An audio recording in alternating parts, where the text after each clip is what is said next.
જંબુસર તાલુકાના કનગામ નહેર વચ્ચે નર્મદા કેનાલ રોડ વિસ્તારમાં એક મહિલાનો મૃતદેહ મળી આવતા વિસ્તારમાં ચકચાર મચી છે। પ્રાપ્ત માહિતી અનુસાર જંબુસર તાલુકાના કાવી ગામે રહેતા રમેશભાઈ રાવલની પત્ની શિલ્પાબેન છેલ્લા 4-5 દિવસથી ગુમ હતા। નર્મદા કેનાલ રોડ નજીક શિલ્પાબેનનો મૃતદેહ મળી આવતા સ્થાનિક લોકોમાં રેરાટી ફેલાઈ ગઈ હતી।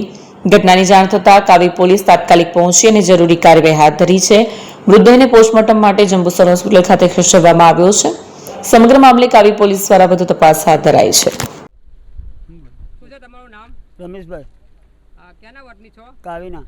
આ મરનાર વ્યક્તિ તમારે શું થાય છે? મારી વાઈફ થઈ। કેટલા દિવસથી ગુમ હતા? હા, 5 દાડાથી। એમને કોઈ વ્યસન કેવું કોઈ હતું? દારૂનું વ્યસન હતું એમને। કેટલા દિવસથી ગુમ છે એમાં? એ 5 દાડાથી હું સુરત નોકરી કરવા ગયો હતો આ છોકરાનો હોંપીને, તો એ ત્યાં જમવા બેઠો ને તો આ છોકરા કે મમ્મી નથી તો પાછું મારે અહીંયા પાછું ના આવી આવું કહ્યું। તમે સુરતથી કેટલા દિવસ ટાઈમથી રહેતા હતા? સુરતથી અમે આ એક વર્ષથી અહીંયા રહીએ છીએ। તમારી પત્ની કાળીમાં કેટલા ટાઈમથી હતા? એક વર્ષ દાડાથી અમારી સાથે। બ્યુરો રિપોર્ટ સટર ટીવી ન્યૂઝ જંબુસર।